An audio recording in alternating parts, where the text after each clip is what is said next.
So, Coach, obviously in the absence of Jordan Tyson ahead of this week, you guys have to kind of reshape the position, which you guys may be trying to do ahead of this big game. What do you make of the players that are stepping up in Tyson's absence and how you guys are going to manage that? We just got to continue to work.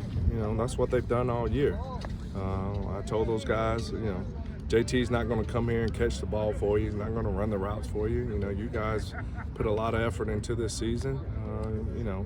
If your opportunities call, your numbers call, take full advantage of it.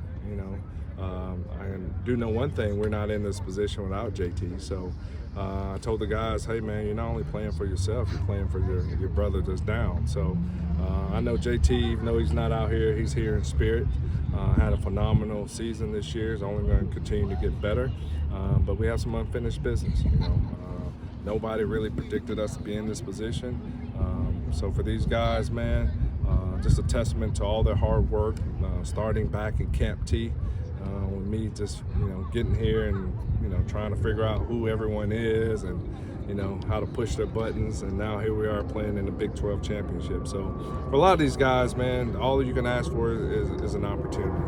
They get the opportunity on the biggest stage probably for most of these kids. My job as a coach is just to try to keep the anxiety level down a little bit and understand that if you're prepared the same way you've been doing all season, you'll be fine. And try not to put any more pressure on themselves. Sorry, I'm assuming throughout your career you've had teammates go down kind of with injury similarly. What do you kind of share your perspective on the players about that, knowing that you're going to be without one of their teammates for this upcoming game? Sometimes when you lose a teammate and as productive as JT has been, somebody else has to pick up the flag. And I don't think it's just one person. I think it's collectively as a group. I don't know if we can match the production that JT's had.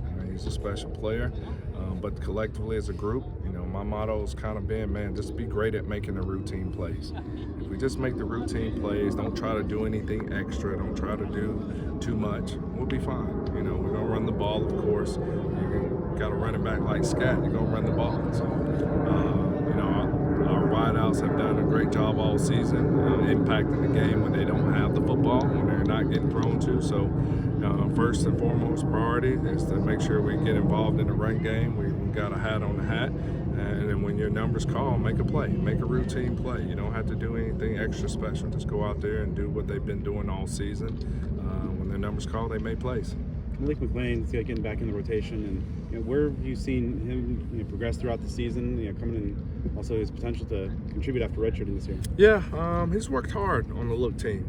Watching him throughout the season, man, he's getting better. Clearly, you see the confidence. Now it's just a matter of him just getting acclimated. Being in there full time, getting some reps, understanding the playbook, the terminology as well. I think he has a better grasp of our playbook now. So definitely got fresh legs. He's able to play in this championship games. Hopefully, he can make an impact and help contribute. What have you seen from Guillory? It seems like he's done a really good job walking in the run game this year. What is you Guillory's been great, man. He's a solid player, man. He's every coach's dream. You want a kid like Xavier. The fact that he comes prepared, he's excited, he doesn't complain. And sometimes, in the wide receiver world, known as divas, everybody wants the ball. But I just know he's super happy, super proud for anyone that scores. He blocks his tail off for the team. So he's everything you want as a coach. The guy that just puts his head down, continue to work on his craft, get better. All he cares about is winning. How can he help win ball games and help ASU win games? And I'm super happy for him. He has some opportunity this week to showcase what he can do. When you talk about managing anxiety for a lot of these players, it's a big game and a huge opportunity for all of them, and especially with players that maybe haven't got as much opportunity as they might this weekend with Jordan being out. How do you stress that to the players and making sure that they, like you mentioned, not doing too much or are I being tell in the right stories. position? My first time playing the Super Bowl, how nervous I was. I was a nervous wreck. It comes with this game. We all play this game to one day be on the grand stage and playing for a championship. And for a lot of these kids, this is their first time. So, imagine you being 18 years old and pulling up to Dallas Stadium, and I'm pretty sure you'd probably be a little nervous yourself. So, I just try to speak from experience. Tossing and turning the night before Super Bowl, not being able to sleep, looking at the clock, and one too. You're just restless. You know, for me, when we get closer to the game, you know, I just try to tell those guys, envision yourself, go through the game plan, envision yourself making these plays, go through each and every play, and seeing yourself and what you're going to do, and be detailed up. And then at the end of the day, it's still football. You know, when we do the coin toss and kickoff happens, and in the midst of a Jerry Jones world down there, you know, I think once you get hit, all the anxieties kind of get out you, and now it's just back to playing football. Now that they're officially signed, what are your thoughts on the crop of new signees in this Man, class? congratulations to all our new Sun Devils, man. I want to welcome everybody to our Sun Devil family. You know, I've said all year, man, we're building something special. And I think for Kenny's vision, it's what I wanted to be a part of. It's the reason why I'm here, you know, at ASU. So I just wanted to, you know, carry on his vision and see the new crops of kids we got coming in. They're all special players. We're doing big things here in Tempe, so I'm excited about this program's future. Do you have a favorite moment of Jerry's world being there, you know, throughout the NFL?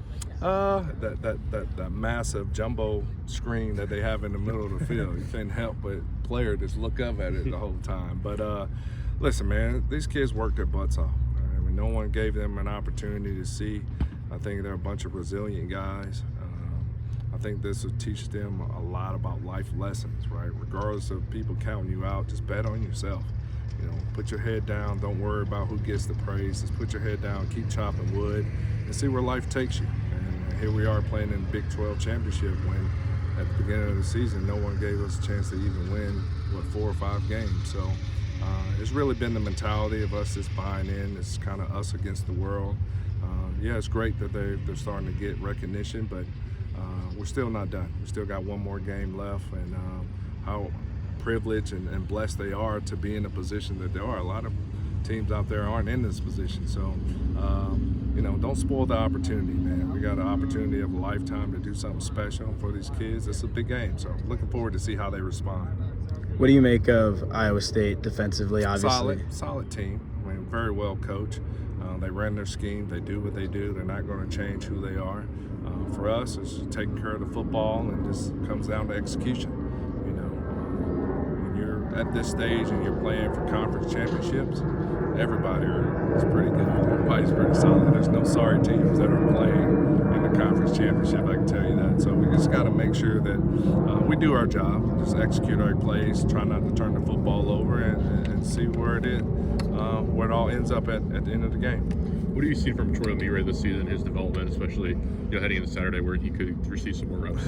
It's not just one guy, it's all the guys. All the guys put in hard work, man. They come out here with a mindset of getting better, working on their craft each and every day, and that's all I ask them. You know, don't worry about who's in, who's starting, who's not starting. At some point in this season, you're going to get your opportunity, and here we are in the championship.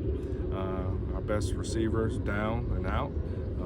Gives these other guys opportunities, stand up. Their family's going to be there. You couldn't ask for a better opportunity. So I'm excited to see what those guys do, and looking forward to see if we can go up here and win the Big 12 championship. do you make anything of a defensive scheme that's trying to really heavily stop the pass and maybe having more defensive backs or more linebackers in the middle of the field? No, I'm not going to tell you guys all that. We're just going to line up and play. I'm not going to tell you the game plan and the scheme. They're a solid team. They're not going to beat themselves. Well coached. It's going to be a challenge. It's going to be a challenge. It's going to be a great matchup. I'm looking forward to see how these kids respond. I don't know. I mean, like I said, 18, 19, 20-year-old kids, when no one gave them a chance, here they are playing in the Big 12 championship. All I can do is just keep encouraging them, keep believing in them and believing in themselves. I mean, they're the reason why we're here. Just all the hard work that they put into it is starting to pay off, and we got one more game to prove that. And what's it been like to be a part of this, to come here? It's been special, man. It's been special. I can tell you one thing is I wake up every day with a passion to come here and help these kids develop. I know I'm taking time away from my family, but my wife's all in. She makes goodie bags each and every Friday. I can tell you, my wife don't make any bags for anyone, not even myself. But she gets the decor with it, the name, the numbers, the making sure they get all the snacks that they want. She's all into this season, so it's been fun not only for the university and the fan base, but also my family as well. They're out, they buying all bedazzling, all the ASU gear. They're getting ready for this championship game. Should be fun. Coach, you've been in big games before. Is there any advice that you could give these kids? I tell them my first time playing in the Super Bowl is just common. You're gonna get nervous. I mean, it just comes with the territory and the anxiety that I had playing in my first championship game. Man, I couldn't sleep the night before. So, you know, I just try to ease the tension a little bit and let them know it's okay to be nervous. You know, being nervous in a game like this, it shows that you care. You know, it shows that it means a lot to you. You worked your butt off to get in a position to play in the championship for a championship, for the championship, the conference championship. But once you line up, you do kick off, you get hit, it's back to football. So all those anxiety get out you real quick when the whistle blows. So I'm looking forward to it. Like I said, our guys have put in a lot of hard work into this thing, and man, they deserve every minute of it. So I can't wait to see if we can bring home a title here in ASU. How important is it to maybe just take a minute when you maybe first get to the stadium, take it all in for a second, and then kind of lock in? That's kind of we'll kind of look back on it and see. Yeah, it's great, you know, but you still got to play the game. You know, I try not to look ahead. You know, I try to just keep staying in the moment, continue to work your butt off. You know, prepare and get ready to just play this game, and then when it's all said and done, then you can reflect back on the year that we had. You know, it's not the time to really reflect right now. I just live in present moment and just want to continue. Tomorrow we got to jog through. It should be a perfect day mentally.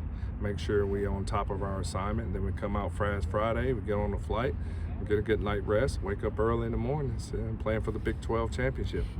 I know he's been banged up a little bit over the last few weeks, but Jake Smith, what have you kind of seen from him and him kind of ramping back up? All these guys, man, all these guys want to help contribute. So he'll get opportunities to play. As all our guys, it's all hands on deck. Especially when you lose a player like Jordan Tyson. It's going to take all of us to pick up the slack, production-wise. So, but I'm excited as hell for these players. I mean, considering when I first got here and to where they are now, man, it's like night and day. Not just as football player, but young men. All of them have bought in and did everything I asked them to do. And as a coach, that's all you want in life. And to see that,